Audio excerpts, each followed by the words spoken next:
நம்ம தமிழ்நாட்டில் தேர்தல் நடக்க இன்னும் 4 மாதம்தாங்க இருக்குது. சட்டமன்ற தேர்தல் நடைபெறவிருக்கிறது. விஜய் கட்சியின் தாக்கம் எப்படி இருக்கும் அப்படின்னு சொல்லி எல்லாம் பார்க்குறாங்க. அதாவது எத்தனை சதவிகித வாக்குகளை பிரிப்பார், யாருக்கு அதிகமாக சேதத்தை செய்யவிருக்கிறார் என்ற பல கணக்கு இருக்கிறது. விஜய் என்ன சொல்கிறார் அப்படின்னா, சந்தேகமே இல்லை, திமுகவுக்கும் தாவேகாவுக்கும் தான் போட்டி, நாங்கள் ஆட்சியை பிடிக்க போகிறோம் அப்படின்னு சொல்லி பேசி தேர்தல் வாக்குறுதிகள்லாம் நாங்கள் கொடுப்போம், பட் அதுக்கு முன்னாடி சிலவற்றை சொல்ல வேண்டும் என்று சொல்லி இருக்கிறாய். வழக்கமாக தேர்தலுக்கு சற்றே கொஞ்சம் முன்னாடி அரசியல் கட்சிகள்லாம் தேர்தல் வாக்குறுதிகள் அப்படின்னு சொல்லி சொல்லுவாங்க. நாங்கள் ஆட்சிக்கு வந்தால் இதெல்லாம் செய்வோம் அப்படின்னு சொல்லி சொல்லுவாங்க. அதை எலெக்ஷன் மேனிஃபெஸ்டோ என்று அழைப்பார்கள். விஜய் கட்சியினரும் அந்த மாதிரி எழுத்துப்பூர்வமாக கொடுப்பாங்க. பட் அதுக்கு முன்னாடி விஜய் காஞ்சிபுரத்தில் நடந்த கூட்டத்தில் பேசியிருக்கார். இதெல்லாம் கிட்டத்தட்ட அவருடைய தேர்தல் மேனிஃபெஸ்டோ போல தான் பார்க்கப்படுகிறது. அவரே சொல்கிறார், சிலவற்றை நான் சொல்கிறேன் அப்படின்னு சொல்லி மிக முக்கியமானதெல்லாம் சொல்லியிருக்காரு. இது வெறும் வார்த்தை ஜாலமா அல்லது நடைமுறை சாத்தியமானு சொல்லி நம்பர்ஸில் பார்க்கவிருக்கிறோம். அதுக்கு முன்னாடி முதல்ல விஜய் என்ன சொன்னார் அப்படின்னு சொல்லி பார்த்துக்கலாம். அவர் என்ன சொல்கிறார் அப்படின்னா, தமிழ்நாட்டில் உள்ள அத்தனை பேருக்கும், அதாவது ஒவ்வொரு குடும்பத்திற்கும் ஒரு நிரந்தர வீடு இருக்கணும் அப்படின்னு சொல்லி சொல்கிறாரு. ஒரு வாகனம் அவசியம்னு சொல்கிறாரு. அதாவது 2 வீலர் கட்டாயம், கார் இருந்தால் சிறந்தது அப்படின்னு சொல்லி சொல்கிறாரு. கார் இருப்பது லட்சியம் அப்படின்னு சொல்லியிருக்காரு. சரி, இதனை அடைய பொருளாதார வளர்ச்சி அடைய வேண்டும் தமிழ்நாடு அப்படின்னு சொல்கிறாரு. அதே போல் குடும்பத்தில் படிக்கிறவங்க குறைஞ்சது டிகிரியாவது படிச்சிருக்கணும் அப்படின்னு சொல்லியிருக்காரு. ஒவ்வொரு வீட்டிலையும் ஒருவருக்கு நிரந்தர வருமானம் இருக்க வேண்டும் என்று சொல்கிறார். இப்போல்லாம் நிரந்தர வரணும், அதாவது வருமானம் அப்படின்னா அது அரசு வேலை தானே. தனியாரில் எப்போ வேணா இருக்க சொல்லுவாங்க, எப்போ வேணால் கிளம்ப சொல்லுவாங்க. அதனால் அரசு வேலையை சுட்டி காண்பிக்கிறாரா என்பதை பார்க்க வேண்டியிருக்கு. முதல்ல விஜய் அவர்கள் சொன்னதெல்லாம் நாம் சொல்லிடுறோம். இதெல்லாம் எவ்வளோ சாத்தியம் என்பதை நம்பர்ஸில் நாம் அலசவிருக்கிறோம். சரி, வேலைவாய்ப்பு உண்டாக்குதல் பற்றி பேசியிருக்காரு. கல்வியில் சீர்திருத்தம் பற்றி பேசியிருக்காரு. அரசு மருத்துவமனைக்கு மக்கள் பயமில்லாமல் வரணும். பருவமழை பெய்தால் விவசாயிகளின் நிலங்கள் பாதிக்கப்படக்கூடாது அப்படின்னு சொல்லிட்டு சொல்ல மாட்டேன், சொன்னால் செய்யாமல் விடமாட்டேன் அப்படின்னு சொல்லி பேசியிருக்கார். முதலில் அவர் பேசியது உங்கள் பார்வைக்கு. நம்ம ஆட்சிக்கு வந்தா அது என்ன வந்தா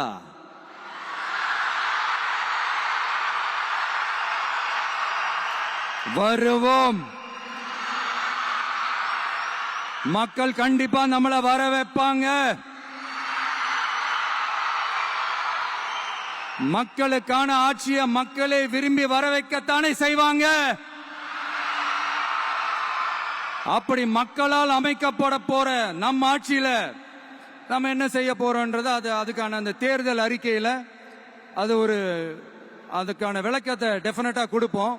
பட் அதுக்கு முன்னாடி ஒரு சின்னதா லைட்டா நான் கொஞ்சம் அதை சொல்லணும்னு ஆசைப்படுறேன். எல்லாருக்கும் நிரந்தரமான வீடு இருக்கணும்.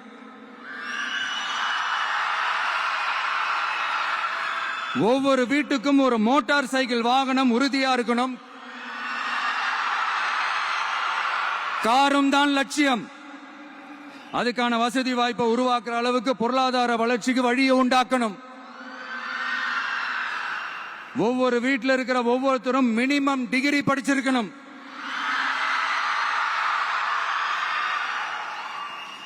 ஒவ்வொரு வீட்டிலையும் குறைந்தபட்சம் ஒருத்தருக்கு நிரந்தர வருமானம் கிடைக்கணும். அதுக்கான வேலை வாய்ப்பை உருவாக்கணும். அதுக்கு தகுந்த மாதிரி கல்வியில பாடத்திட்டத்தில் சீர்திருத்தம் செய்யணும். கவர்மெண்ட் ஹாஸ்பிட்டல்ஸுக்கு மக்கள் எல்லாரும் பயம் இல்லாம நம்பி போற மாதிரி மாத்தணும். பருவமழை காலத்தில் ஏற்படுற வெள்ளத்தால ஊரும் சரி, மக்களும் சரி, விவசாயமும் சரி பாதிக்கப்படாம இருக்கணும். அதுக்கு 4000 கோடி திட்டம்னு ஒரு உருட்டுனாங்களே, அந்த மாதிரி எல்லாம் எதுவும் இல்லாம உண்மையான ஒரு பாதுகாப்பு திட்டத்தை உருவாக்கணும். மீனவர்களோட, தொழிலாளர்களோட, நெசவாளர்களோட, அரசு ஊழியர்கள் மற்றும் ஆசிரியர்களோட கருத்து கேட்டு அவங்களுக்கான பாதுகாப்பு மற்றும் வளர்ச்சி திட்டங்களை உருவாக்கணும். உருவாக்குறது மட்டும் இல்ல, அதை செயல்படுத்தணும்.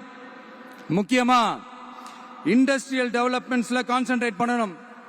எல்லாத்தையும் விட ரொம்ப ரொம்ப முக்கியம், சட்டம் ஒழுங்க ரொம்ப ஸ்ட்ரிக்டா வச்சிருக்கணும். நம்மளுடைய அம்மா, அக்கா, தங்கச்சிகள், அவங்களுடைய பிள்ளைகள், குழந்தைகள் எல்லாருக்கும் பாதுகாப்பை, அதுவும் உண்மையான ஸ்ட்ராங்கான பவர்ஃபுல்லான பாதுகாப்பை உண்டாக்கணும். அண்ணா யூனிவர்சிட்டியில நடந்த அந்த பெண்ணுக்கு நடந்த அந்த பிரச்சனை மாதிரியோ இல்ல கோவையில் நடந்த அந்த கல்லூரி பெண்ணுக்கு நடந்த பிரச்சனை மாதிரியோ அதெல்லாம் நடக்க விடவே கூடாது. நம்ம வீட்டு பெண்கள் ஸ்ட்ராங்கா, பயமே இல்லாம தைரியமா இருக்கணும்.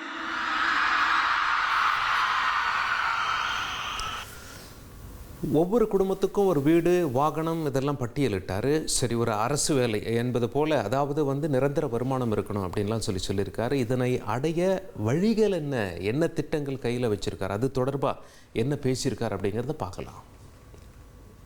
இதை எப்படி செயல்படுத்த போறோன்றது முன்னாடி சொன்ன மாதிரி நம்மளுடைய தேர்தல் அறிக்கையில் அதுக்கான விளக்கத்தை ரொம்ப டீட்டெயில்டா கொடுப்போம். நான் சும்மா மற்றவங்க மாதிரி அவங்கள மாதிரி எல்லாத்தையும் அடிச்சு விட்டுட்டு ஏமாத்துற வேலையெல்லாம் இங்க கிடையாது நம்ம கிட்ட.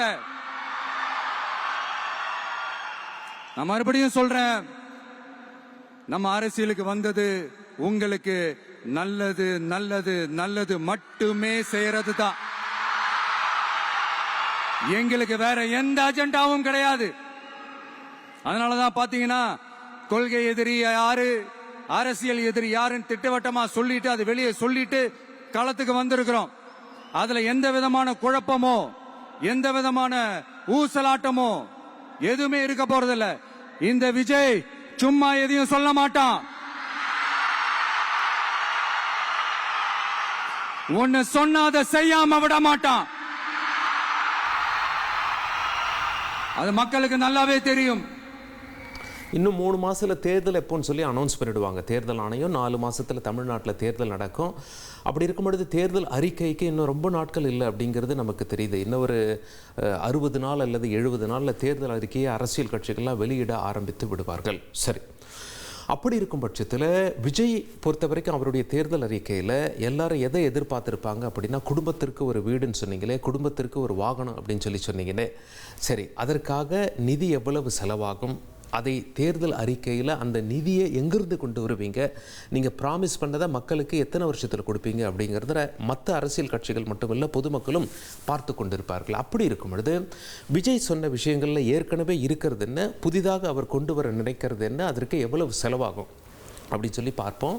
அது தேர்தல் அறிக்கையில் இருக்கா அப்படின்னும் நாமெல்லாம் உற்று பார்க்க வேண்டி இருக்கும். சரி, விஜய் சொன்னதுக்கு நிதி எங்கேருந்து வரும், பணம் எங்கேருந்து வரும், அது மட்டும் இல்லை ஏற்கனவே இருக்கும் வீடு கட்டும் திட்டங்கள் என்னென்ன, அமலில் உள்ள இலவசங்கள் என்னென்ன, ஏன்னா அதுக்கும் பணம் தேவைப்படுதில்லை.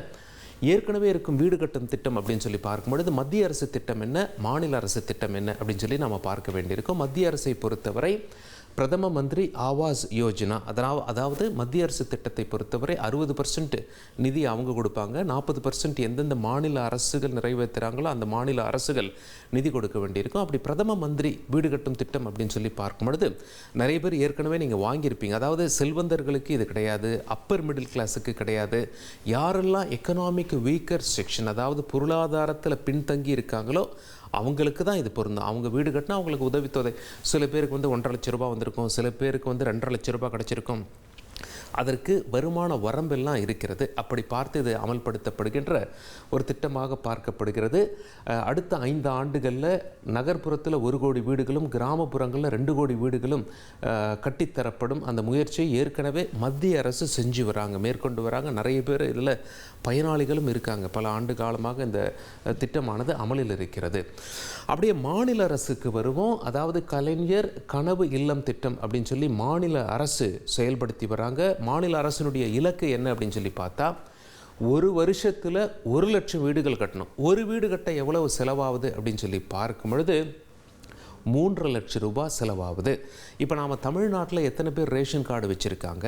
இப்போ சாதாரணமாக இலவசங்களையே வேண்டாம் என்று ஒதுக்காமல் ரேஷன் கார்டு வைத்து ரேஷன் கடையில் பொருட்கள் வாங்கக்கூடிய மக்கள் நிச்சயமாக வீடு அப்படின்னு சொல்லி வரும்போது, வாகனம் அப்படின்னு சொல்லி வரும்போது எங்களுக்கும் கொடுத்துருங்க அப்படின்னு சொல்லி தான் கேட்பாங்க.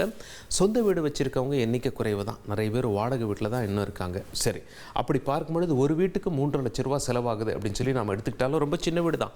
350 ஸ்கொயர் ஃபீட் போட்டிங்கன்னா 10க்கு 10 ஒரு ரூம் இருக்கும், சமையலறை, பாத்ரூம் இதெல்லாம் போட்டிங்கன்னா கிட்டத்தட்ட 350 ஸ்கொயர் ஃபீட் வரும். அப்படி பார்க்கும்போது நம்ம இது ஏரியாவுக்கு ஏரியா மாறும். கிராம பகுதியில் கட்டணும் அப்படின்னா கொஞ்சம் குறைவாகும். நகர்ப்புறங்களில் கட்டணும் அப்படின்னா லேண்டு ரேட்டெல்லாம் அதிகமாக இருக்கும். இப்படி இலவசமாக கொடுக்க போகிற அந்த வீட்டை எங்கேருந்து கொடுக்க போகிறாங்க, அதுக்கு நிலம் எங்கேருந்து எடுக்க போகிறாங்க? உதாரணத்துக்கு நிறைய பேர் நம்ம வேலை செய்கிற இடத்துக்கு பக்கத்துலேயே தங்கியிருப்போம். நமக்கு கொண்டு போய் வேறு டிஸ்ட்ரிக்ட்லேயோ அல்லது வேறு கிராமத்துலேயோ வேறு எங்கேயாவது தமிழ்நாட்டில் வேறு பகுதியிலேயோ கொடுத்தா சரி வராது. வேலை செய்கிற இடத்துக்கு பக்கத்தில் இருக்கணும்.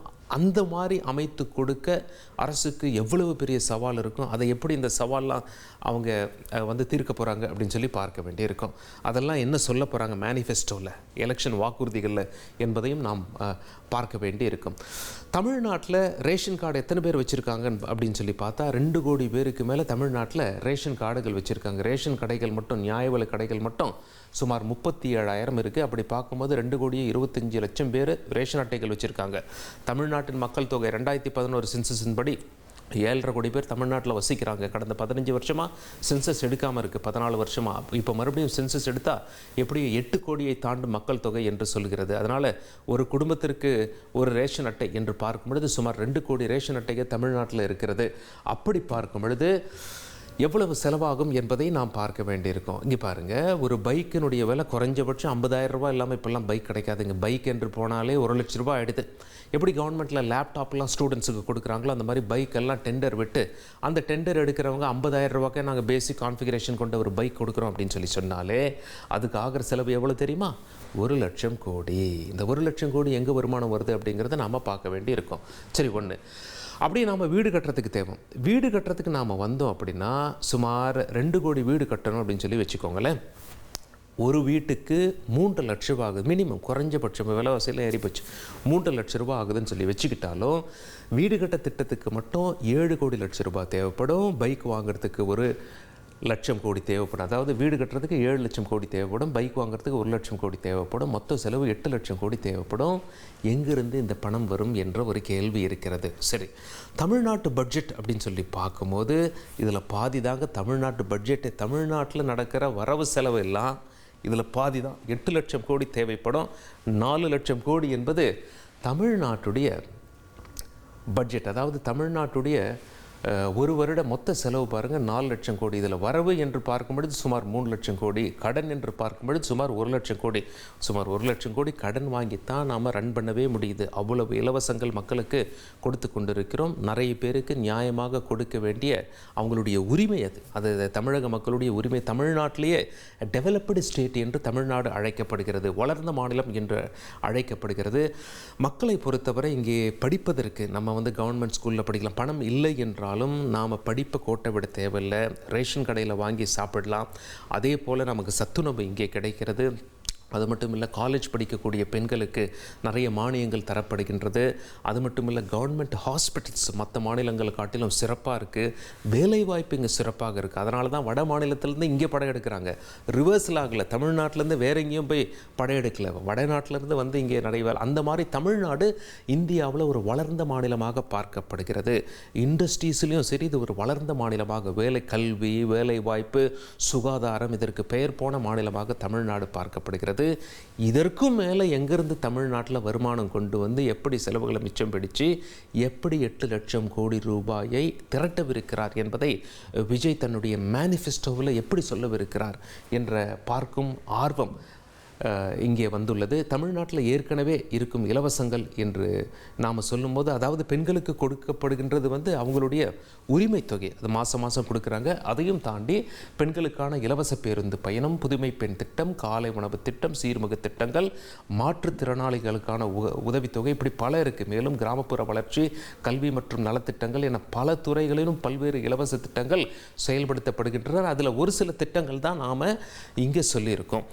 இத்தனையும் தமிழக அரசு அமல்படுத்த வேண்டும். அதே நேரத்தில் வருமானமும் ஈட்டி அரசாங்கத்தை ரன் பண்ண வேண்டும்.